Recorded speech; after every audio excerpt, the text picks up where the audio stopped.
everybody that want to be a boss, just think about it for a second. Just reconsider. You know what I mean? Because you can make a lot of money by being valuable inside an organization. And once you become a person that a company cannot operate without, you can, one, they'll automatically give you more, or two, you can demand more because it will kill them if you leave. But if you're just if I came into a company as an employee right now, I'm just gonna get in there and I'm gonna treat it like it's my company. I'm gonna add major value, and eventually, you never know, you can work out equity splits and stuff like that. But to be responsible for a company as a whole, it's a lot. It's a lot. And most people just never understand it. They just never understand it. You know, what's interesting is my operations manager experienced that very same thing. Like, I trained and developed him. He made, I think, 220 his first year, 400 his second year, 1,000. And he came and said, Donni, I am just not ready for this. Like, managing my own company, the ins and outs, staff, team, all of this stuff every single day. I believe that I would be more impactful. And I'm not paying him $400,000. I'm not paying him that. Took a pay cut. Took a major pay cut because he felt like I could be a whole lot more valuable and feeling the feeling of fulfillment. Sometimes people just want to hit a goal and prove like, I did it, I can do it, right? I don't have to keep doing this. But for him, the more important thing was feeling fulfilled and like he is working on a vision bigger than his own. And so he brings tremendous value to my team, but he was a person who was qualified to be an entrepreneur. Everybody isn't made to sit in the first chair. Attention, coaches, consultants, course creators. If you get paid based off your knowledge, I'm going to tell you something very, very important, okay? What if I could teach you how to make extra 5 to 6 figures every single month using simple Facebook and Instagram ads, all right? Let me tell you about my boy. He got the paid ad playbook. Listen, this paid ad playbook is going to give it to you for free, first off. Marquel Russell, one of the most genuine people I've ever met, he's created over $500 million in client revenue using the paid ad playbook strategy, all right? So listen, go to socialproofgift.com or text PROOF to 904-447-5274. If you want to get 50 to 100 new client leads every day that actually convert, you need to go to socialproofgift.com or text PROOF to 904-447-5274. And he's going to give you a bonus video that helps you with a strategy to customize your particular strategy for your particular business. All right? Again, socialproofgift.com, text PROOF to 904-447-5274. Let's get into the episode.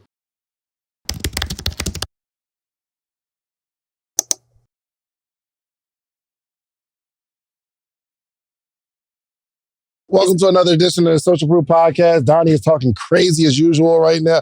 Y'all should really hear what goes on before the podcast, like the stuff that comes out of my co-host's mouth.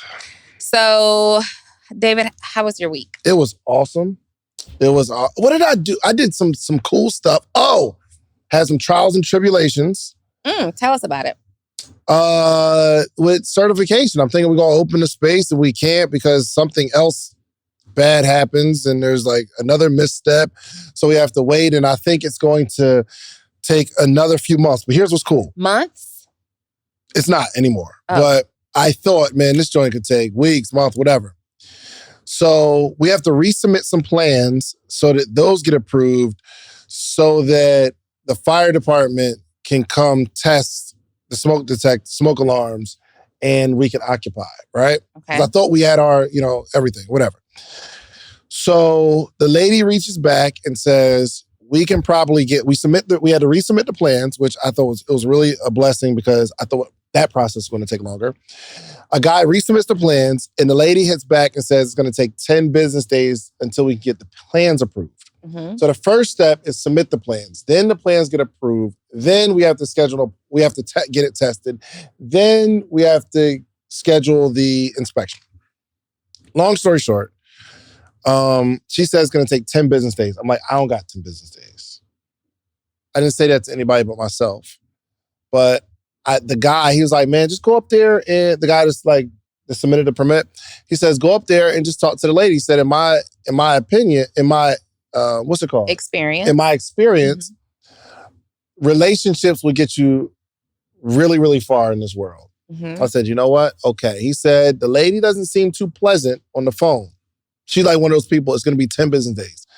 And he's like, yo, can you do anything? No, it's 10 business days. We're busy. We're backed up, whatever. So I go up there.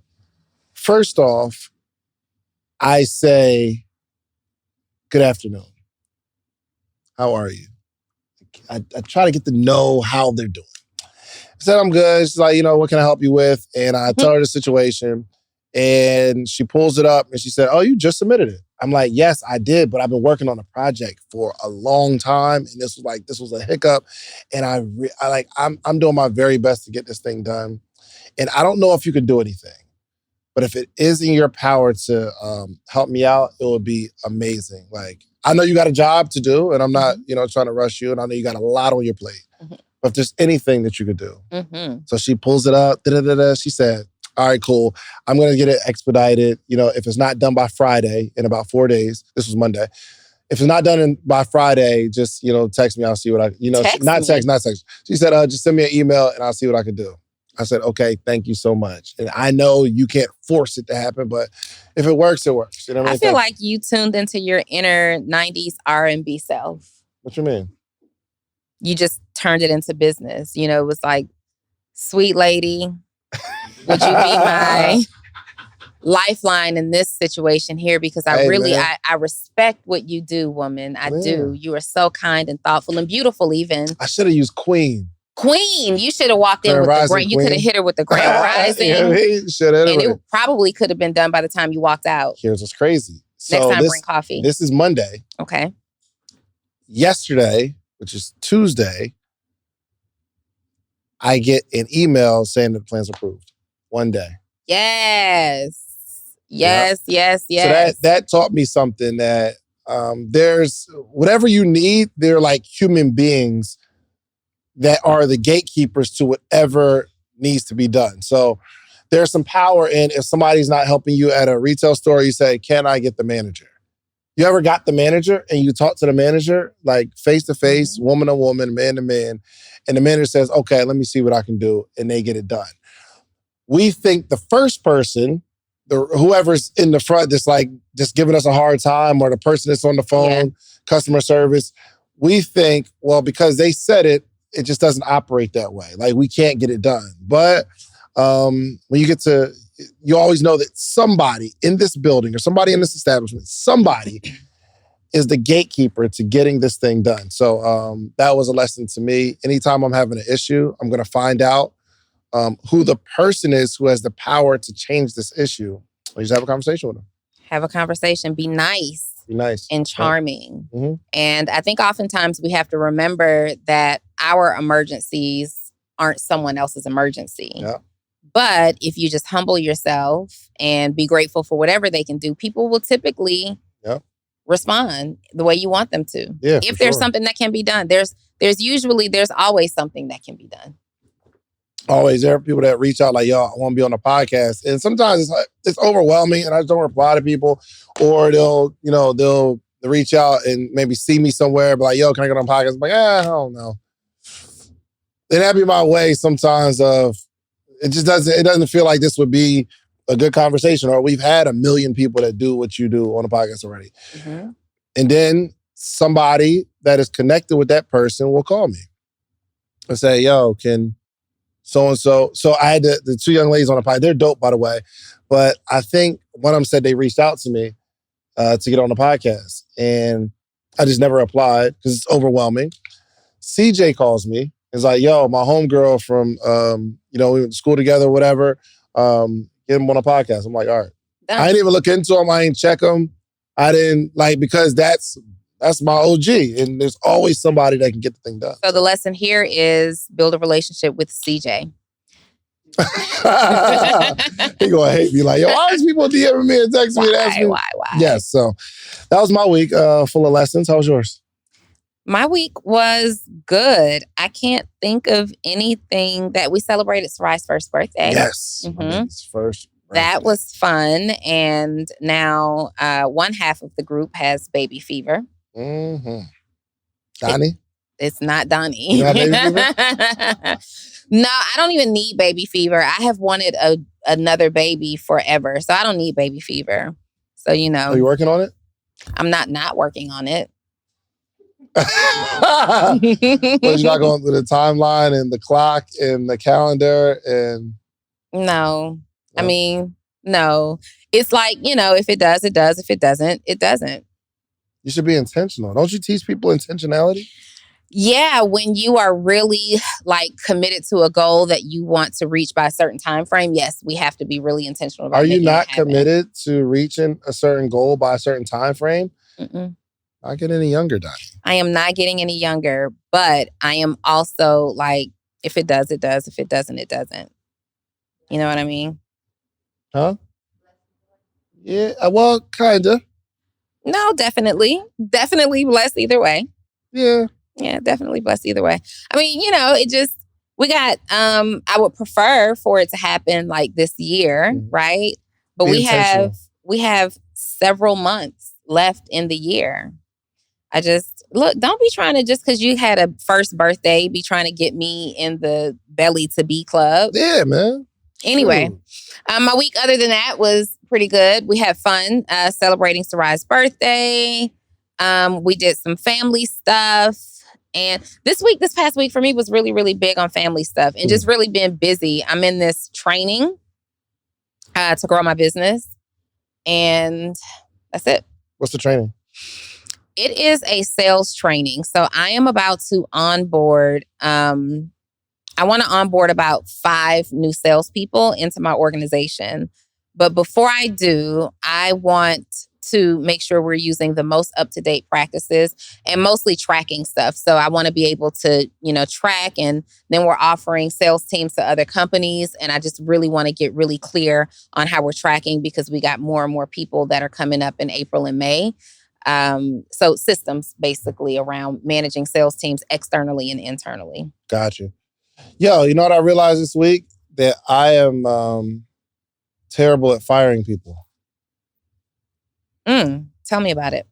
I tried the other day and I just couldn't do it. I mean, I did kind of. It was like a little... Who'd you try to fire? But I'm not going through all that. I want to know. This is what he would ask. No, actually, one person I did, because, okay, it's a job that's being done, but it's not being done that effectively, but I don't even think that person is the best use of their time to be doing this particular job. They could be doing something else. They could be doing something else. So I fired her, which was cool because it wasn't that, I don't know. I think she knew like it wasn't just the best fit anyway, and it was cool. So I was going to call, but I was like, that's too stressful. So I sent a voice message. No, you did not. No, there's stages. So there's text, which you can't let somebody go through text. Yeah. No, that's the not that person and what I'm talking about right now. So there's one level of like, yo, text, like, no. Yeah, but that's like a whole situation. That's a different thing. What are you doing? No. I explained. Anyway, it was a menial. Lunch after this. Yeah, it was a menial job. It wasn't nothing like big. Got you. Okay. So there's one level, because I was going to text. I actually wrote out a text and I was like, you can't text somebody nothing like that. And then, yeah. So I was like, all right, I'm about to call, but I'm like, dang, my anxiety is jumping right now. So I'm like, all right, I'm not going to do that. But I sent a voicemail. So, you know, I kind of expressed, you know, what I was thinking. And I ended it with, you know, we can jump on a call if you need to. So that made me feel better. That made me feel like I was being a little more responsible. But the other person, I'm doing, not in a bad way, I'm going in a different direction with my business. And the first person. Yes, I'm going in a different direction with my business, a different model. So the thing that person does, I'm not doing it anymore. Mm-hmm. So I have these like thoughts in my head, like for a whole like 4 or 5 days. And again, anxiety is welling up every time I think about it. And then even on my way to the meeting, like I'm having like a little pep talk with myself, like, yo, you can do this. you can do this. And I'm like, all right, how am I going to do it in a soft way? And we go to eat and I do it, but I let I try to get it out the way early. And I was like, all right, well, I'll still pay you for the next 2 months and you'll just do something else. That was the best I came up with. I had a great plan walking in, but I just couldn't be like, all right, well, I can't use your services anymore. And this next month, you're not getting paid. So I couldn't do that. It was too much. That's fair. But knowing what I know about you, it's going to turn into a third month and a fourth month. That's definitely happened. Yeah, it's going to turn into a third month and a fourth month. And then you've repositioned this person in a role that you still don't really need. You know what's crazy? I was, at the end of the conversation, the person was like, so at the end of June, we're not working because we still got April, May. Mm-hmm. No, so June, so June 1st. So we're done after May. You know what my answer was? Mm-hmm. We'll see. I mean, we'll look and revisit when we get to that point. I was like, yes, unless we decide to do something else. Right? But the crazy part is the person was like, you could say it's over. It's okay. So what you should have done in that situation is said, I can't use your services anymore. However, I will provide you with a package of 2 months' salary and good luck. At the end of this month, it's over. So you give that person that money and it's done. But they're still like really valuable. I just need them to do something else. So then they're not fired. Kinda. No, they're not. They're not fired if you're continuing to pay them and you just open the window for another possibility at the end of this tough conversation period. Because that's really all you did was had a tough conversation. And I know that you've been struggling for a long time at this point with this person. No, I mean... No, because the position that now is they started in one position and I moved them to another position. It was like, and then, but it's going to be another position, which, no, it's not. No. Well, maybe, I don't know. No, because you think... They're valuable. The person is very, very valuable. That person is valuable, but not necessarily a good fit for your model right now. Correct. That person is valuable.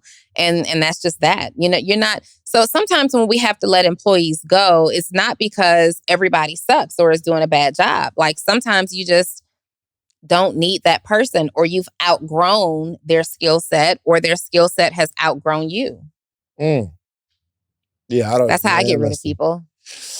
Man, you bring so much to the table. I wish the company could keep up with you. You should be doing something else with your time. See, I think I have... one thing is I'm thinking, okay, this is something I need to work on, being more bold and being able to just say it. Because it's a lot of money. Like, it's not like I'm paying a person a few $100s a month. This is like thousands of dollars a month. It's a real salary. And I really do need to get better at that. Or I decided I need a buffer. I was going to say, first of all, you should not I'm be never firing firing anybody again. I'm going to have Reese call them. And Reese was like, Reese is like the newest person on the team too. Like, I'm gonna have you like call and say, yo, David said so your service is no longer needed. I don't know. You should not be hiring or firing anybody. Your role is not to hire or fire. You're the CEO and your operations person, ironically, should be the person that... I don't have an operations person. I know. What? That's the whole... Anyway. What are you saying? All these repositioned roles. So I was going to... She would have been great at firing, but you can't fire yourself. I don't know. Hey, Self. We need to have a talk.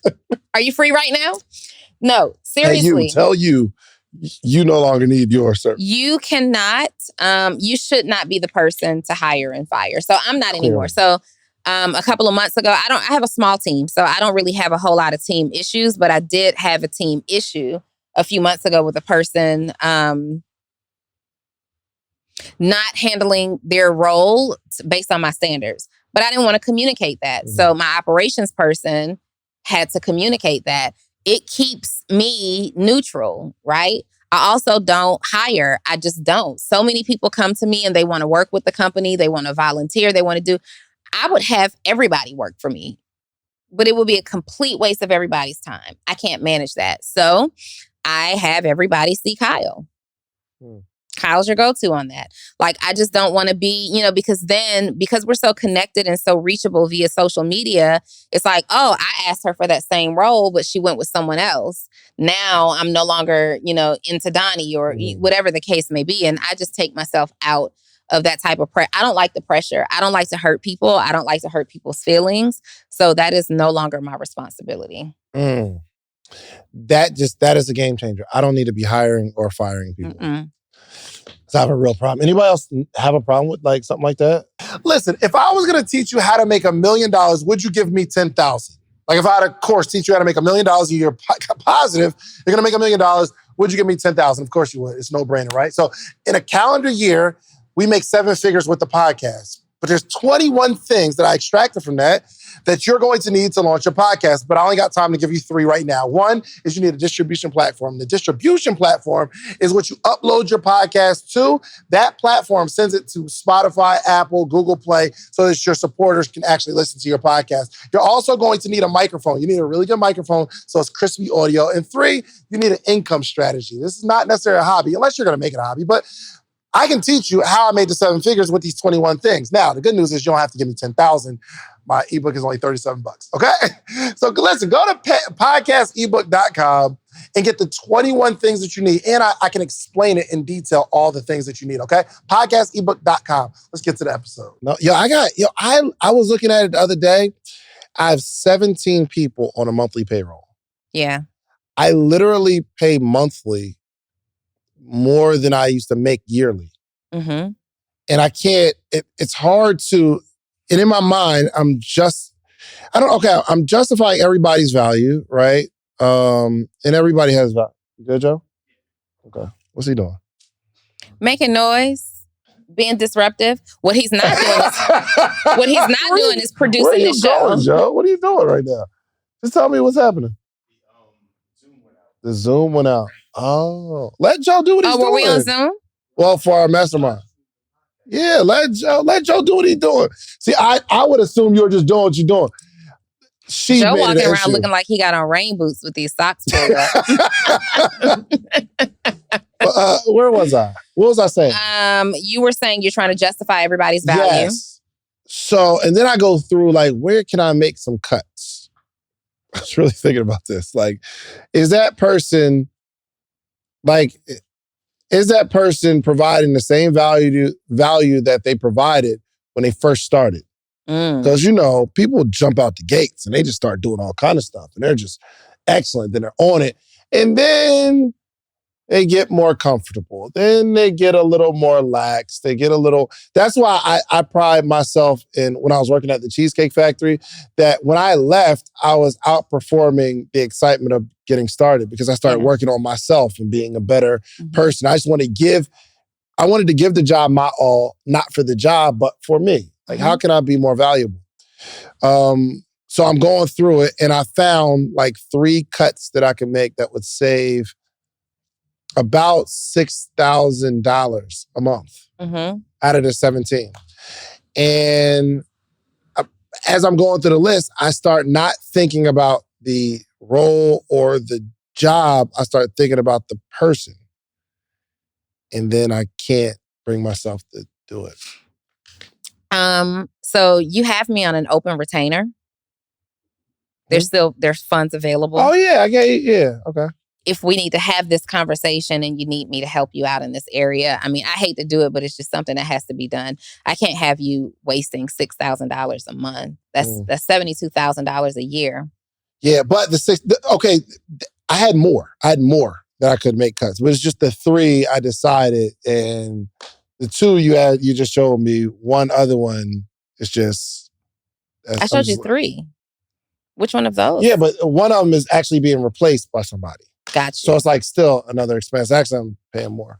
But anyway, it's there's a lot of pressure doing what we do. Let me tell you another conversation we were having. Mm-hmm. And I think a lot of us can will relate to this.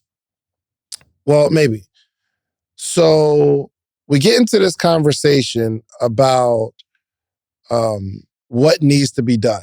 So if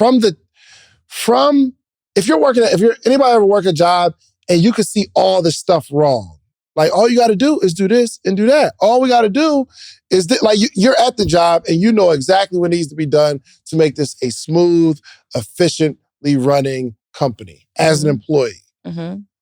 But when you're no longer the employee and you are the owner, it's not as easy as black and white. Yeah. So that's the conversation we were having back and forth. It's not just black and white. See, Dave, what you need to do is, even Joe will have meetings, and I think I forgot what we talked about, but it was like, I think you need to do this and that. Oh. And I'm like, well, there's a bunch of variables. Yes. Okay. A bug flew on me, on my nose. It's going to be okay. It's going to be okay. There's a lot of variables in the mind. Okay, I'll use my man Mark for example. He said, we need to do the streaming service because all these reasons why we need to do a streaming service. Mm-hmm. And I'm like, it's a good idea, but we can't pull it off. He's like, well, all you got to do is do this and do that. I'm like, bro, there's a million things that need to be considered. With everything we do, it's taking away from something else that we do. Mm-hmm. And it's taking away from maybe the vision. And in your mind, you just see, we just need to sell this product, this service, and we'll just market it and promote it. And I'm like, it'll water down everything else. But we go, me, Mark, and Joe was all having this conversation. And I ended with, it was one issue that we were having. It was a consistent issue that we were having. And I'm like, what about this issue that we're having right now? And then Mark starts laughing. He's like, yeah, man, you're right. I'm like, how about, before we do something new, let's fix this one issue. But people from the company standpoint or somebody that's just in the service, they're like, why don't you just fix this? I'm like, it don't work that easy. It does not work that way all the time. It never Even works as simple as that list that Marshall sent. Mm-hmm. Dave's like, it's just 4 things that you need to do. I'm like, no, when you get into that one thing, it has 5 or 6 of its own categories. Mm-hmm. And but the bank account was the real holdup. Okay, we got it now. But we got it, so we're done. You ever been in a salon and they start talking about the government? See, Joe Biden, all you got to do is talk to China, and then China all we got to do is stop there. All we got to do is give them what they want. Really? Explain to me how we deliver those wants. There's always more. There's always something more. I'm curious, the person that you sent the voice note to, how did they respond to that voice note? Oh, she's cool. She's like, because I was like, you need anything, let me know. Because she's a valuable person as well. Obviously, I want her if it's not valuable. But I'm like, this isn't even the best use of your time. And the money that I'm paying you to do this menial task, you could probably do something else to make way more money. And she's like, you already know. It's all good. And then I saw her the other day, hugged it out. That's my girl. You know what I mean? Forever. Forever. So, that was cool. Yeah. Why do you ask? I just wanted to know. I don't know how I would receive a voice note termination. Was I done wrong? Huh? I'm weak in that area. Yeah. I am. Yeah. Which is why you shouldn't be doing it. So we already have a solution in place for that. Yeah. So you'll fire the next person needs to be fired? Yeah. Yeah. Okay, good. I mean, I'm not. What do you mean? I definitely because you be trying to fire Joe every week, leave my boy alone. No, I'm not the. I do not enjoy having to terminate my own team, and even in corporate America, people that I worked with and I was in charge of hiring and firing, I did not enjoy that. But for my clients, which technically we have a client relationship as well. For my clients, I don't have an issue if you can justify. So I don't believe in immediately terminating people. I believe in correction and redirection, right? Mm-hmm. Sometimes we have good people in the wrong seats. Sometimes we bring people in very quickly and we have this idea of, you can just do. Like you can just do my operations. but you hadn't really identified what that means to your company, right? And we're expecting someone who says they do operations to come in and just really know what they're supposed to do in your company, and that's not true, right? And I think some of that, happened with you and so I believe in making sure that we have trained, making sure that we have tested on that training and given people a fair opportunity to actually do a good job. But if you're not in a position to do that and we're just wasting money, then people, you just have to go. You can't continue to waste $70,000 plus in payroll salary that's not bringing back value to the company. Yeah, that is a game changer. I think because I probably would be good at firing somebody that if it was not my company. Who? What were they doing? What you used to do. What you do now. Oh yeah, no. Don't put me in it.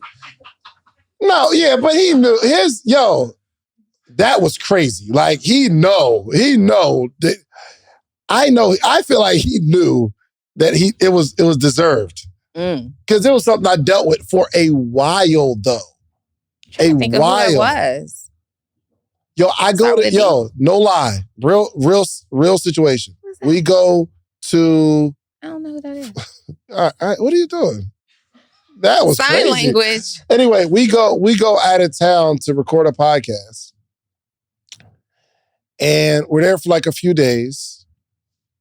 He lost a whole camera. Oh, I know who that is.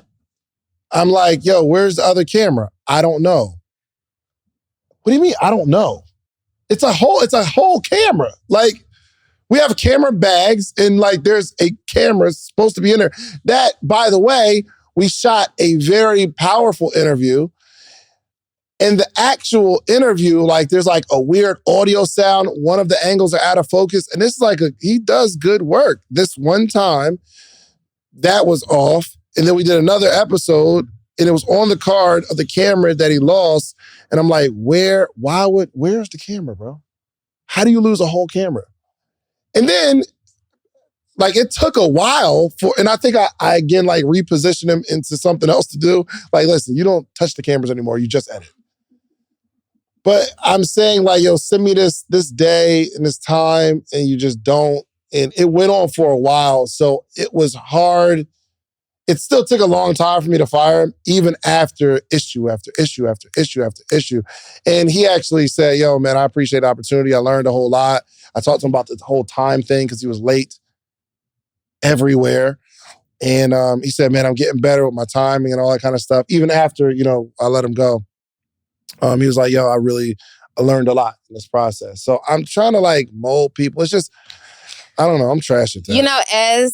As an employer, and I know you feel it too, when you are a good-hearted employer and you're hiring people that you want to see on your team long-term, you start to take responsibility for them. Like, they start to feel like family and like your kids or whatever. Like, that what you're paying this person is contributing to their livelihood, right? And then you start feeling guilty that it's not working out. And you start feeling guilty. Well, if I stop paying them, then how's that going to affect them? If I don't give them enough notice, how are they going to, be able to keep going and survive? And you're at this place where you have to start really thinking about, but is that my concern? Is that my burden to bear? And I struggled with that so much in just having people around that did not need to be around because I knew their financial situation. I knew that, the job market is trash right now. So seriously, what I really had to implement was train. So if you go through this training program, inside of this program, you'll understand that we have X amount of times, depending on your role, for there to be a mishap. We understand at the onboarding process what could lead to immediate termination. So if you do something like lose a camera, I don't have to defend it. I don't have to explain it like, man, I hate that happened because according to your onboarding docs, that's grounds for immediate termination. Where I feel bad and what I have done, even recently, is when someone isn't performing at peak, but I know that I skipped steps with them and I haven't trained and developed. So it's like really unfair for me to expect peak performance when they came in at a time when I'm just really too busy to invest what I need to invest in training, which is why SOPs are so, so important. So important, because if you can SOP these roles out, standard operating procedures, if you can standardize these roles, create videos as well as text documents as to what it can be, it doesn't matter how busy you are. Ideally, when you're bringing somebody into a company, human interaction is nice, but standardized automated SOPs beats no training and direction at all. Also, the SOPs, even if you have time to interact with them, they guarantee that you don't skip any steps. So it's like, you could be training somebody, you don't have it standardized, you just feel like you know what the role is. I know what the role is. I know what the role is. For example, let's just say the interview with the SD card, right? Well, the camera's gone, the SD card is gone too. Well, you may have trained them like, hey, after the interview, make sure to put that camera in that bag. They could have done that. But what if it's the bag that they lost? Now they've lost the bag, the camera, and the interview because the SD card is there. But it's because you forgot to say, before we store the bag, we remove the SD card and keep it separate from the camera in a different place. So if we lose one, we still have the other. But when you're in the heat of running your business and bringing on new team, you don't necessarily think about those little steps, but that dang on SD card step meant everything. That's good. That's good. Yes, I do need to work on being a better leader, a better person, like better at giving the directions and the steps, and creating systems, or better at hiring people to do what needs to be done. Because I think we all just have our issues in business, right? So right now, this is one of the things that I'm working on, being a little more clear on the expectations. And I need to get back to the list of things every day. And, this worked for me. And, as a couple people say, it doesn't work. You shouldn't be doing that. But I will put a list of everything that needs to be done that day. And as a matter of fact, you told me. By a couple people, do you mean me? It was you and somebody else. Tony said it. Huh? I did too. And we are very, very efficient. It's babysitting. Because in my head, not really. It is babysitting. It's something that you shouldn't be doing. I am in that group. And Dave, what he's referencing is he would wake up in the morning and he'd send this long list of stuff that needed to be done. And it's like, hey, if this is your responsibility, respond and say, hey, I got it. But then there were and Joe, you were really the only one who consistently responded. So then you're having to come back in the group. I had 2 bad seeds in there though. Maybe, but but that's still something that's on your mind. You need to be free to go out and do what you do best that generates revenue and new business, right? Yes, but some of that stuff helps me generate revenue and new business. Right. That doesn't mean that it shouldn't be getting done. It just shouldn't be you that's doing it. You can't be focused on the big picture and the small details every single day. Well, it's not the small details. When I think of something, like for instance, first off, there's a lot of moving parts with what we do. So with the morning meetup app, right? We have it's designed, but I don't like the design, and we need to just get a more professional designer because one of the team members just helped out and did it, and it's cool. But I'm like, yo, we need a new design. So I sit in a chat with Jen and Marshall, like, yo, Jen, send Marshall the dimensions and the stuff that needs to be done for the app. Mm-hmm. That would have been on my list. Let's make sure we get somebody to design the app. Another, the things that I think of that need to be done, that helps me brain dump. And so we're being efficient with it. Mm-hmm. And what I could have done, if I do it for a while and then I can explain how we're going about it, maybe I could bring somebody on to do it. But first, I need to get the system going and get everybody raising their hand to say, this is what I'm going to attack. And it wasn't just Joe. So Donald, he'll say, yo, I got that. Mark will say, yo, I got that. So it wasn't just you, right, Joe? Joe was consistent. It was 3 people, really.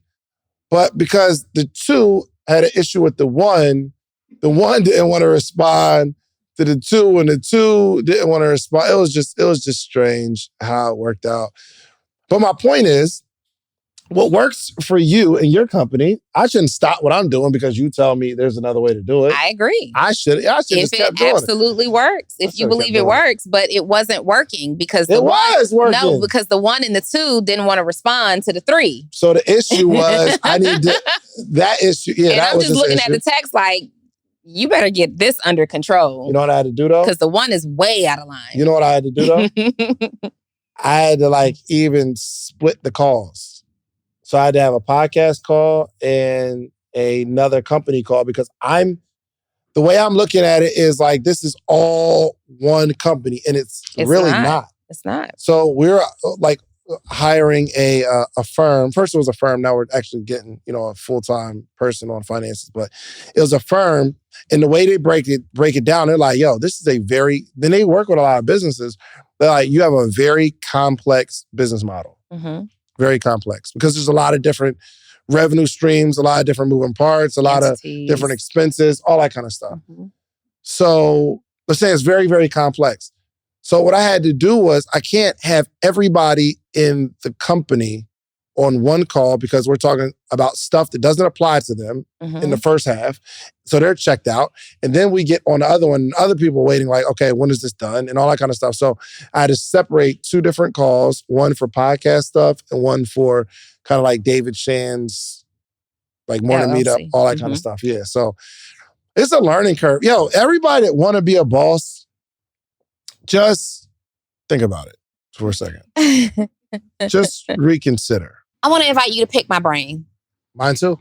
Yours too? Mine too. Yours too. Okay, you guys. We are so excited because we just dropped our newest podcast series called the Brain Picker Podcast. David. Oh, it's going down. You get to pick our brain. You have a business idea, a concept. You're stuck. You can't get off the ground. You need the advice of seasoned, experienced entrepreneurs. Not only entrepreneurs that are practitioners, but we got a lot of people that we've been coaching all over the last decade. All over the globe. They got receipts. Not just that, you never know where your next investor might be hanging out. And the word on the street is, we got all the connections. That's a big fact. We got all the connections. So if you want to sit down with us and pick our brains. In front of our audience. And we're letting you pick our brains. We won't even talk bad about you for doing it in front of our audience, bringing your business maximum exposure. Find the link somewhere around here, wherever you see it. It's there. And apply right now to pick our brain. Let's go. Let's go. Let's get it. Let's get it. You know what I mean? Because you can make a lot of money by being valuable inside an organization. And once you become a person that a company cannot operate without, you can, 1, they'll automatically give you more, or 2, you can demand more because it will kill them if you leave. But if you're just if I came into a company as an employee right now, I'm just going to get in there and I'm going to treat it like it's my company. I'm going to add major value. And eventually, you never know, you can work out equity splits and stuff like that. But to be responsible for a company as a whole. It's a lot. It's a lot. And most people just never understand it. They just never understand it. You know, what's interesting is my operations manager experienced that very same thing.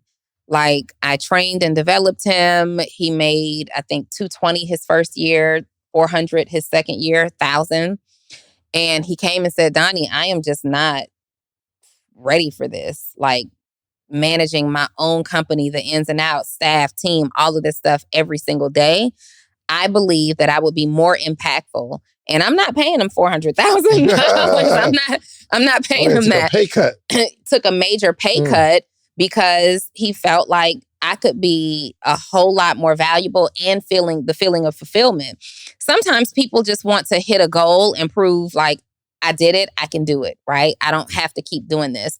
But for him, the more important thing was feeling fulfilled and he is working on a vision bigger than his own. And so he brings tremendous value to my team, but he was a person who was qualified to be an entrepreneur. Everybody isn't made to sit in the first chair. It is not everybody's proper position to be in the first chair, but second chair is just as strong. It is. Like when you think about it, like you have a pilot and a co-pilot for a reason.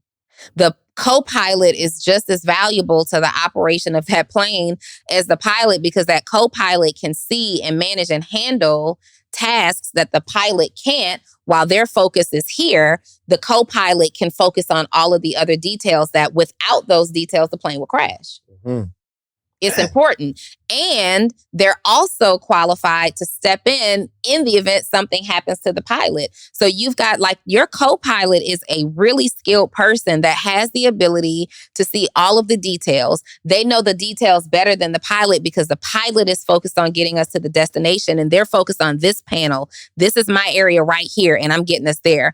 But the co-pilot's job is to see everything and check on everything. And the flight attendants are coming in, whispering in their ear, communicating what's happening in the plane. They have to see everything from literally a bird's eye view. So that second chair is often the person who's actually running the show. Mm-hmm. They're actually running the show. And if more people understood the value in that, you could feel more fulfilled, have a lot less stress, and be making a whole lot of money. Like that second chair position makes a lot of money. They make a lot of money and they have a lot of impact, because what you do is eventually over time, you make yourself so valuable. Like you said, if you left, how much does it cost to keep you here? Yeah. And you really start calling the shots. That pilot analogy was probably the first analogy that you've used in a long time that actually made sense. That was good. Because that was a great analogy, because she's been dropping the ball with these analogies. I was wondering. Yeah, right. In the football field, if you shoot a 4-point shot, and you're like, what are you talking about? I am no longer doing sports analogies. No longer. But yeah, that's the truth. That second position is just as important. Yeah, for sure. What about the people? Yeah, and I'm about to hire another CPA, which is a full-time position. And you know the issue, not the issue, but my concern was that she had a dream. That's important. I mean, that's a really big, like that's a standard question during my interview process now. Like, tell me about, what are your professional goals? To do something amazing? Huh? Yeah. Do you have any intent to be an entrepreneur? Tell me about your professional goals. Where would you like to be in a perfect world in the next 5-10 years? Where would you like to be? Yeah. It's really, really important, because as an entrepreneur, you have to be careful hiring other entrepreneurial minds. You have to find people who are skilled, who desire to be on a team, who say, you know what, I don't have I have no interest in being the lead singer. I want to be the background singer. I fit in well here. I harmonize with everybody perfectly. Because a lot of times, think about your own journey. Like a lot of times as an entrepreneur, you are working a job to learn what you need to learn to be successful at your own thing. Like, man, if I could just be a part of Donni's team, I could get her connections and her resources and get access to this. And I can really see what it's like to run a business coaching practice. And then, once I have it in 2 years or so, I'm gone. And I used to, when I owned a clothing store, I would only hire people who had a dream of one day owning their own clothing store, right? That was a requirement, because it felt weird to have people work for me for what I was paying them. I'm like, I'm not paying you enough money to work. And here, like in the job that I'm asking you to do, there has to be a bigger payoff for you. So that's a requirement. Well, in the position and I barely made 6 figures, right? In the position that I'm in now, though, I want people around me who are ambitious. Ambitious doesn't mean entrepreneurial. Right? It would be a high level risk for me. Like even with my operations person, I understand that you feel like you're not ready for that first chair yet, but you still got that burning desire inside of you. So do you forecast that you could at least be here for the next 5 years? Because in 5 years, that gives me some time to really grow and develop and find other people who, maybe you could even train your replacement. But this 1 year, this 2 years, we're just getting in the groove 2 years in. Right? So it's a really, really, really high risk for you to say, I want other people around me who are entrepreneurs. You are training people who will leave you. Yeah. And if you are okay with that, that's one thing. But when you start getting to the place where my company is, your company is, and it becomes more complex, I can't have a revolving door of people that constantly need to be trained, because then that's going to set the company back. Yep. I think what's cool about this new hire is, so she's done a lot of entrepreneurial endeavors, but she's tired of it. Mm-hmm.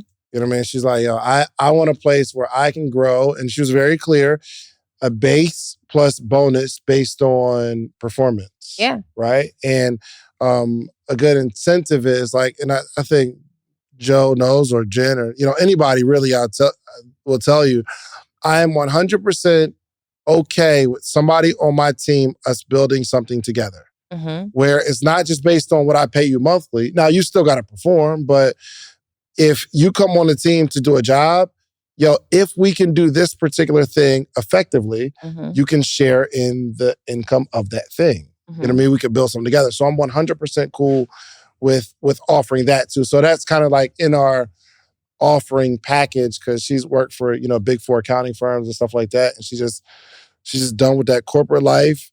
But this is like a good balance with this company of, it's not corporate life where you're just a number, and it's not your own business where you have to be responsible for everything, but you can have an atmosphere where you're building something great together. You get to kind of share in that. So I'm always just nervous for hiring people, because you never know. They're always going to bring in another element to the company. Yeah. You know what I mean? I mean, when you hire people, you're hiring them and their experience, and good their or bad. Personality and who they are. And you're their hiring vices, all of that. You're their hiring emotions, their spouse and their children and their family life and all of that stuff, because they bring all of that to work. They bring, look. So a question: are you happy? Tell me about your private life. Are you happy in your private life? Do you feel supported? These are important questions. Like, I should have asked that too. If you get somebody who says, I just need something, I'm in the middle of a divorce, we're going through a treacherous custody battle, and, my husband doesn't bring the kids home on the weekend sometimes, you might want to think twice about that, because that person has a bigger focus. That doesn't mean that they're not a good hire. It just may mean that at this time, right, how much focus do they need to give you? And a person with a tumultuous personal life, yes, look it up.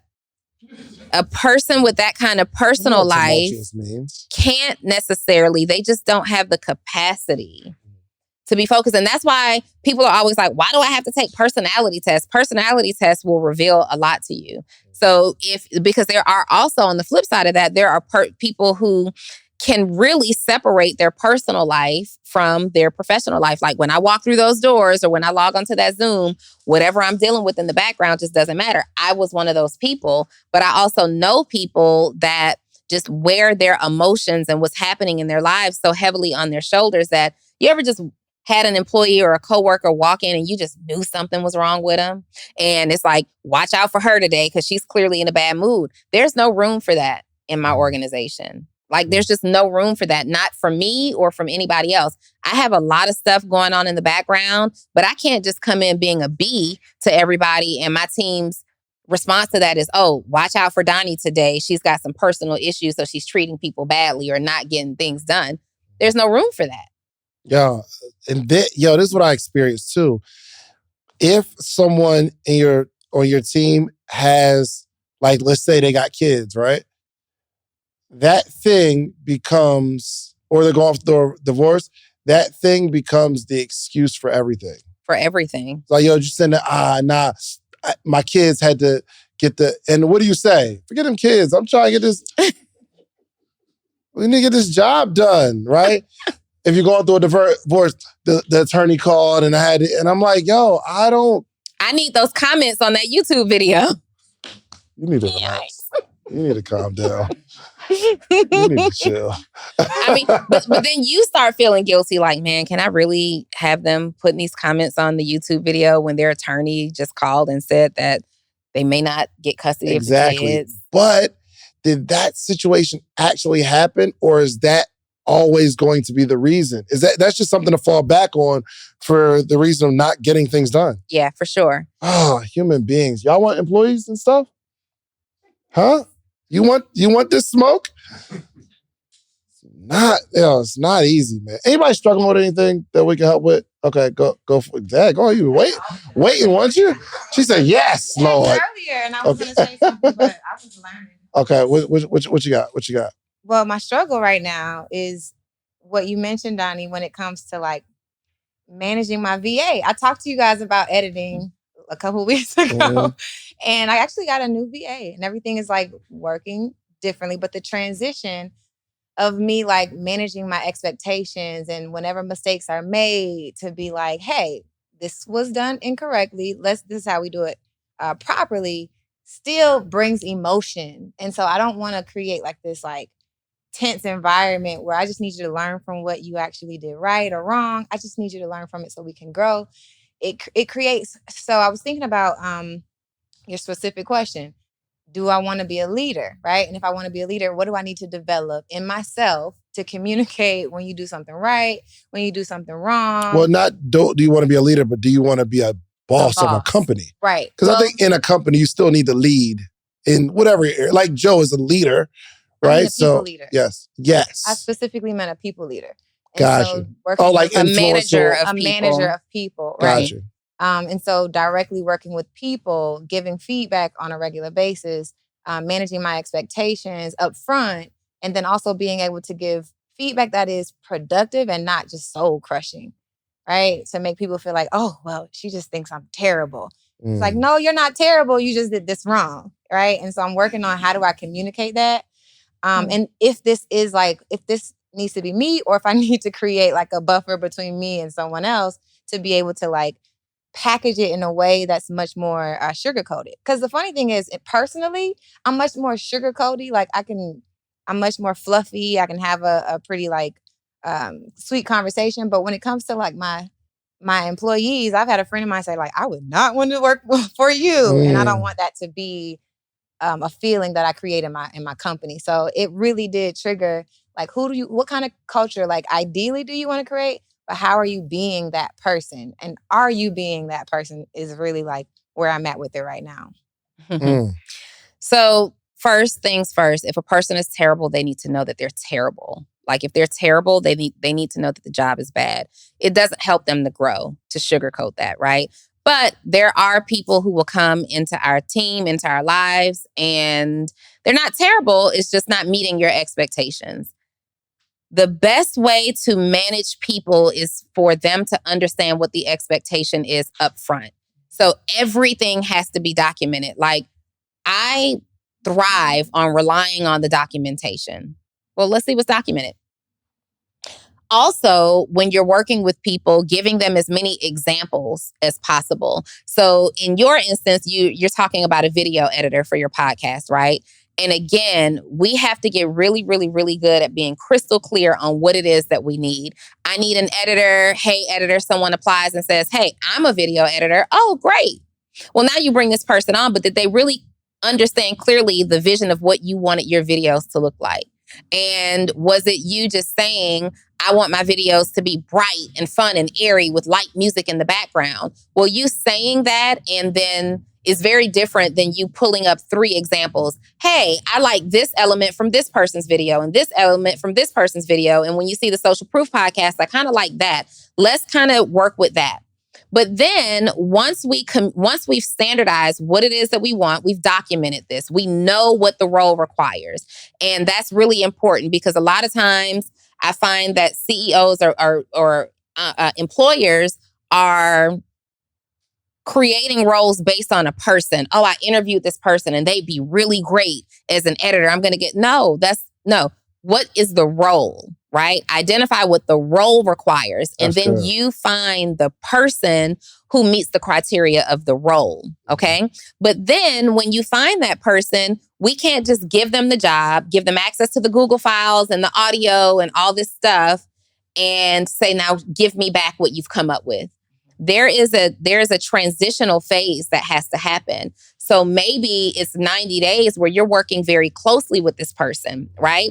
And you're getting together and you're saying, hey, let's edit this video and let's meet on Wednesday. Today is Monday. Let's do the edits on this video. Let's meet on Wednesday and kind of walk through it. And we're going to look at this video together frame by frame. And we're going to do this for maybe the first 30 days. And we're going to talk about what I like, what I don't like, what has to happen. So that person is just a conversation. Oh, you see right here in this moment when we did this, let's not do that. That's not really my style. You see that you're using the cursive font here. I'm not a cursive font person, so let's add that to the list and kind of stay away from that. I did like this font very much. Let's document that and keep that. So now that you're going through that transition with this person and you're working with them for 30 days or so, then they have another 60 days to show you that they can execute on what you've taught them in that first 30 days. It makes life easy. But I guarantee that it's almost like, this is what I want. This is what I need. Okay, here's everything you need. Give it to me and I'll let you know what I think.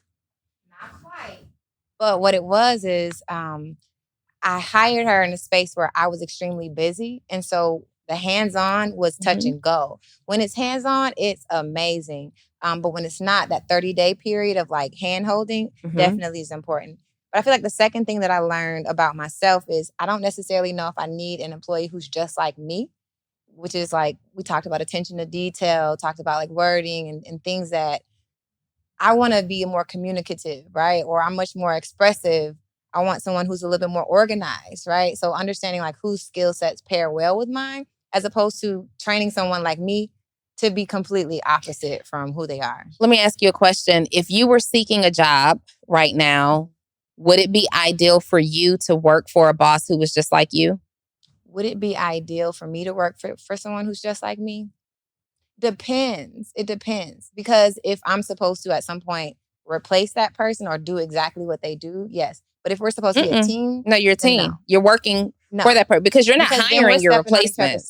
You're stepping on each other's toes. Right. It is usually not ideal to hire somebody who is just like you, which is why the term opposites attract exists. I don't need you to do what I do well. I need you to do what you do well, right? Now, I don't need someone who's just like me because I'm moody. First of all, I'm the boss. You can't be just like me. If I hire someone who's just like me, you're trying to be me, and that's going to create another set of issues. I need someone who compliments me. Yes. You speak. I need somebody who compliments me. So then we go back to DISC assessments and Myers-Briggs and all that stuff, and we figure out, okay, I'm an 8 or I'm a 2. Who compliments me very well? You also, as an employer, have to start asking yourself, especially when it's the people who are going to be working closest to you. So once you start having 17, 20 employees, not everybody is going to have the opportunity to work close to you on a daily basis. Some people you'll just connect with in the month, in the weekly meeting. Some people you got to talk to every day. Some people you got to talk to a couple of times a day, right? Well, those people who you're interacting with daily should be complimentary to you. You have to not just identify the job role, not just I need an editor who does this and turns it around in this time frame. Well, I also need someone who accepts criticism well, who can remain positive when I'm giving them feedback, someone who's punctual and on time. What are the personality and character traits of the individual that you need? It doesn't matter in every role because they're not necessarily going to be working with you. It's the character traits that role requires. So in customer service, I don't want someone who's incredibly impatient. I don't want people who are impatient dealing with my customers. I would never put somebody in customer service who says they're not a people person. That's important. But when it comes to working with me, I know that I have a very direct personality. So I need someone who understands that. They're not easily offended. I need someone who will speak their mind. I need people who work closely with me that's not afraid to speak their mind. I can't have yes people around me in every category. I need someone who's not afraid to like call me out on my stuff. I need someone who can look at things and say, Donni, you did amazing. I need someone around me who, when I'm doing a great job, they're affirming me. But I need somebody around me too that when I'm not doing such a great job, they're not afraid to offer direction and correction. That's what I need. I can't have someone around me, like my right hand can't be somebody who's really shy and they tiptoe around me and they're kind of scared. Hey, Donni, is now a good time? That's not my right hand. You might have a place on the team, but not here. So when we're hiring, we also got to be clear around who would I just enjoy having around me from just a person-human interaction standpoint? And then can they do the job? You know, it was the most freeing of everything you just said, and I'm gonna sit down. It was when you acknowledge that you are moody. Mm-hmm. And as a leader, if you know what your emotions tend to be, then you can know how to put people around you who can navigate that. And it's freeing because I don't know if it's a woman thing or a woman and a male thing, but you want to be even keel all the time. You want to be the strong one all the time, or be sweet all the time, or package everything in this palatable piece of feedback. It's like, I need you to know how I'm feeling right now, but not take it personally, because it's not personal. Yeah, it's just what my mood is. It's what's that movie, Sex and the City, where Jennifer Hudson played the lead girl. Jennifer Hudson. Jennifer Hudson is a singer. She was Miranda, not Miranda's, but she was. No, Sex and the City. Yeah. She was the assistant to what's the blonde's name? Hudson. Yeah, she's a singer. The singer. Jennifer Hudson, black girl? Mm-hmm. She was the assistant to Carrie. She was the assistant to Carrie. And Carrie is her boss. She's a fashion influencer, I guess you could say. And she's scatterbrained. She's engaged to Big, who's constantly breaking her heart. She's got this business. She's in New York. She's trying to figure out if she's moving, not moving. She's got a lot of stuff. And she's so emotional. And some days she's on it and she's getting all these opportunities. And other days she's just a basket case that's falling apart. Well, her assistant couldn't be feeble. She couldn't be soft. Her assistant had to be a Jennifer Hudson, who says, girl, come on in here and get your stuff together. Like, sit down right now. And her assistant needed to really parent her in a way to keep her on track to do what she needed to do. That you have to know what you need in your life. And yes, it was Jennifer. She ended up giving her, I think, a blue Prada bag or something like that. Yeah. At the end of it. But you have to know, somebody like that's coming in to try to parent me, that won't work for me. It just won't work for me. You'll clash with them, yeah? I'm going to clash with somebody who's coming in to be the boss of me. Right. But I need somebody strong, right? I need somebody strong. My very first assistant that I hired, it was a guy Hold on, Joe, can you take this call? This is the guest. I'm sorry. My very first assistant back in the day was a guy who shot down all of my ideas. We talk and I'd have ideas and I'm like, yeah, so I think we're going to do this and we're going to do this and we're going to do that. He's like, I don't like it. I'm not feeling it. I don't think we should do it. And I would consider it like, well, all my ideas are just bad. But then I realized I wasn't really making any money. And it's because I'm listening to him tell me that all my ideas aren't bad. Keep going to the drawing board. And there comes a time where you have to kind of draw the line. Okay, I get it. I appreciate your feedback, but I got here based on my ideas. And at this point, I'm going to have to reclaim my position as the visionary of my brand. And you work with me and you don't get the option to tell me that you're not going to be, you're not comfortable or you don't want to be a part of that project. It was literally like, I don't really want to do that. While you work on that, I'm going to do this. No, that's not how it works. For some other people who don't make great decisions, you might need someone who's a more effective decision maker than you are, right? Nice. Question for you guys. Mm-hmm. As you think about this, this level that you guys are at and hiring someone, you have a second, I'm sure processing your thoughts, right? About who's going to fit well with you. What is the most frustrating piece about your business that you're afraid to let go of in order for them to take it on and do what they do? I would say doing it right. Like any part of your business, doing any part of your business? I mean, there's certain, so I could be like, so right now, I think this camera should be a little closer, the middle one, right? But I want to work on not saying that. You know what I mean? Or I think last week, it was just too much space above my head or something like that. Or the other week. And I'm like, why is that like that? Or on the little switcher thing, right? And there might be a lot going on. And Joe got a lot better. He took the feedback and was amazing. So I'll be talking or it'll switch to Donni and Donnie's talking, and then I'll start talking, but the camera's still on Donni. And I'm like, what are we doing right now? So Reese just made that switch extra quick. Paying attention. So it's a line that you're dancing between micromanaging, nitpicking, and just getting it done right. Yeah. You know what I mean? So that's the hardest thing, especially when you got so many. Like I have 17 people on payroll, so it's not like, and I don't have one person or like one person that's over this 5, one person's over that 5. I've set it up probably in the wrong way where I'm still directing, right? So that's a challenge for me, only because I don't know if I have someone who can effectively manage the 5 people or 6 people like I would and do things the way that I need them to be done to keep growing. The dangerous part is the way I do things works. Mm-hmm. My idea is the way I see it, it works. So how do you, what do you do in that scenario if you don't have a person who sees things how you see them?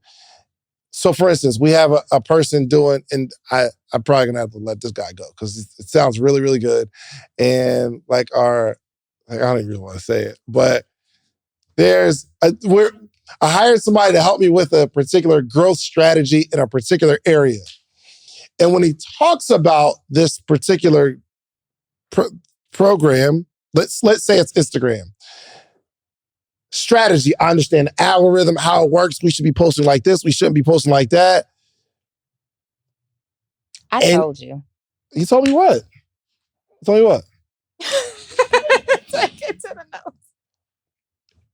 So we try out the strategy for a couple months and it dramatically, no, he's doing great. He's doing great. So whatever you told me was wrong. So we tried out his strategy and it's not working and I'm losing money. But that person's the expert. Mm-hmm. And it's just me just doing what I do and it works. So I bring somebody on. Actually, it's probably Joe's fault because Joe brought, I'm just playing, it's not your fault. He brought the guy, but it was really good. I learned a lot, but it's not working. So now I got to get back in and use my own strategy for the growth that actually works. But if the thing that you do actually works, it's nearly impossible to find somebody to replace that part of it.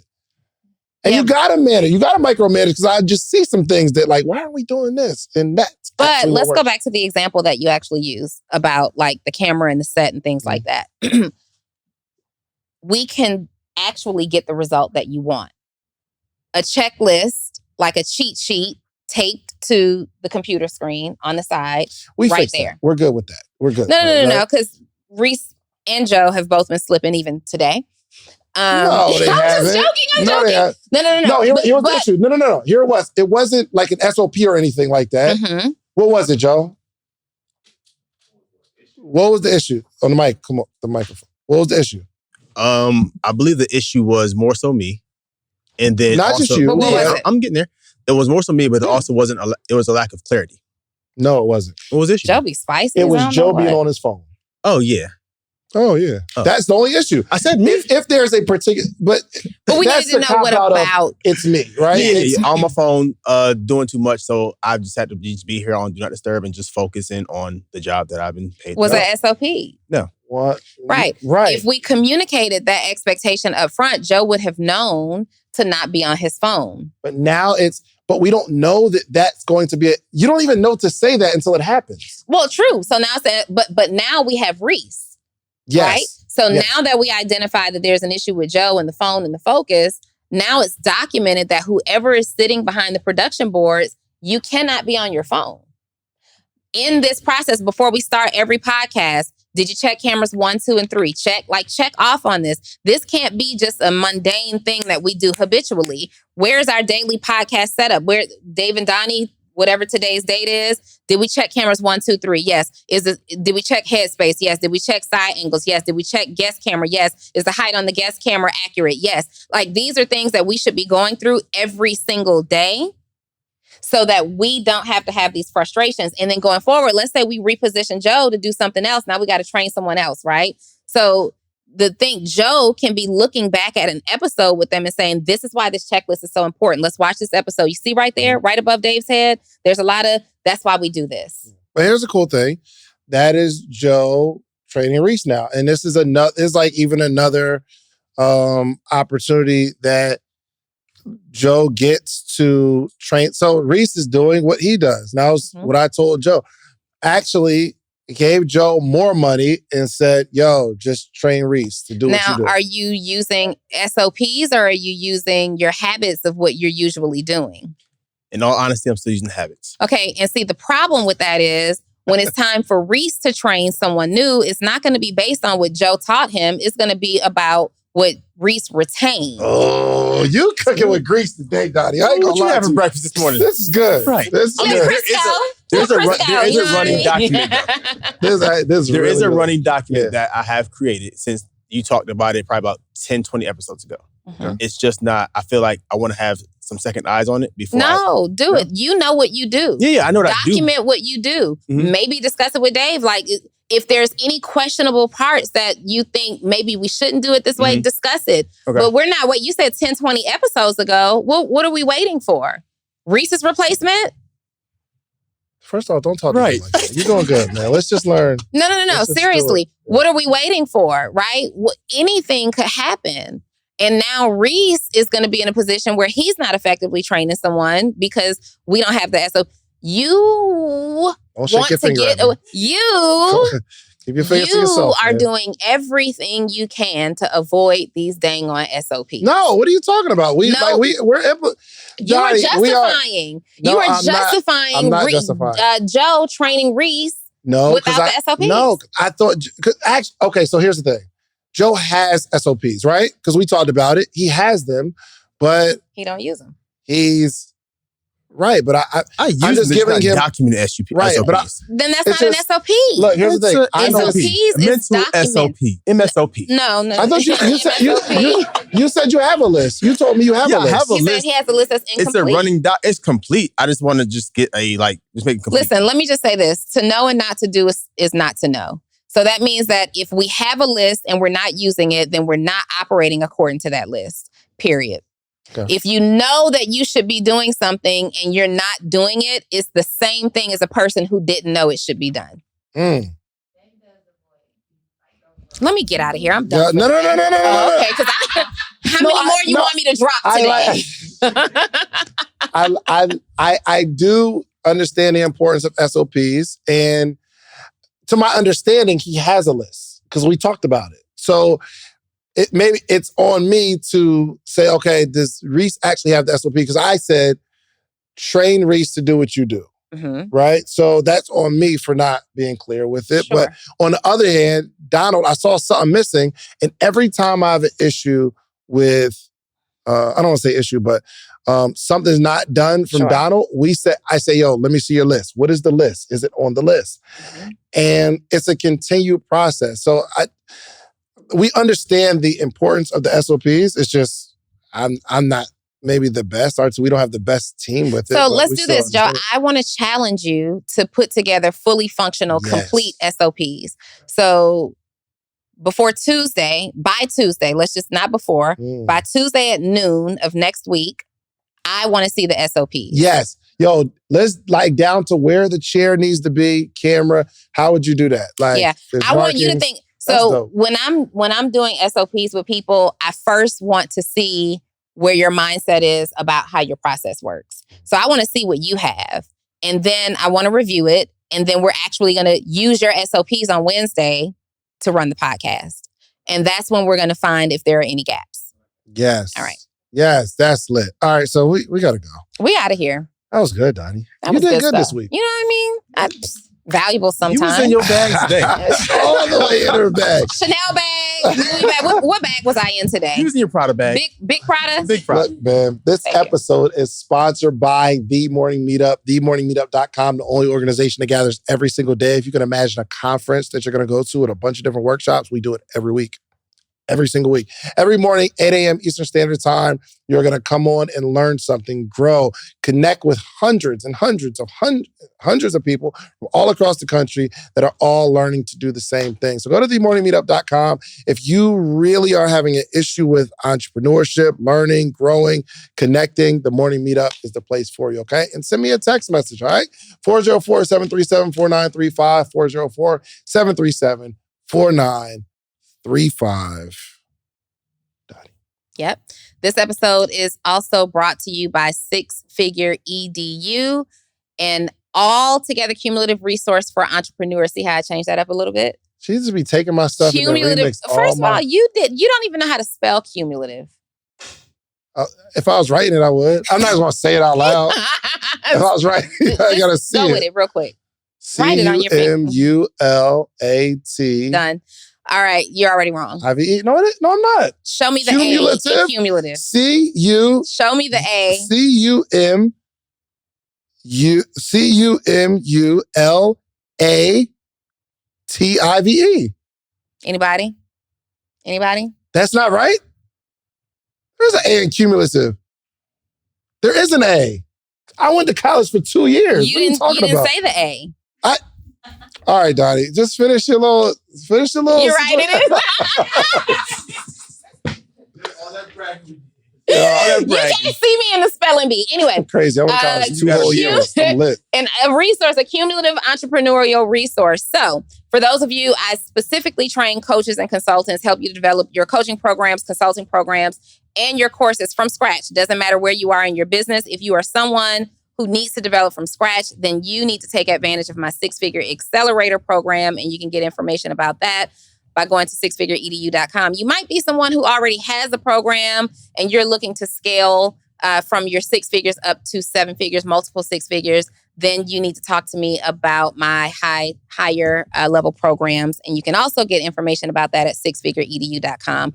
And for my service-based entrepreneurs who are struggling to connect with their audience on social media, you don't know what to post, you don't know what to say in your captions, you are struggling to convert your likes into cash, you need post to paid, POSTTOPAID. Text that to 404-737-2767. Make sure you text me. I drop weekly gems on a regular basis that are just business gems designed to help you grow and thrive as an entrepreneur. Last but not least, we would be remiss if we walked out of here and didn't talk about our latest segment of podcast called the Brain Picker Podcast. The Brain Picker Podcast, you guys. You get to actually pick me and David's brain. So we have live studio audiences in here with us all the time. These are people from within our communities that work with us on a regular basis. However, for the general public, you can pick our brains too and be featured. All you have to be is an entrepreneur or an aspiring entrepreneur. We literally spend an hour or more with you in helping you to develop your business idea fully or target any key area that you're specifically having an issue with. And we do it live in front of thousands of people. Absolutely. Hundreds of people, thousands of people will eventually see the show. You get the exposure, you get the coaching, you get the development. BrainPickerPodcast.com. Absolutely. We want to jump your business. We just want to jump it. Like, that's your business. I'm going to tell you to do this, you do that. And then, like, you just go and grow. And you're exposed in front of so many people. And you really, really get to learn and build a relationship with us. So that's really cool. What? There it is. My bad.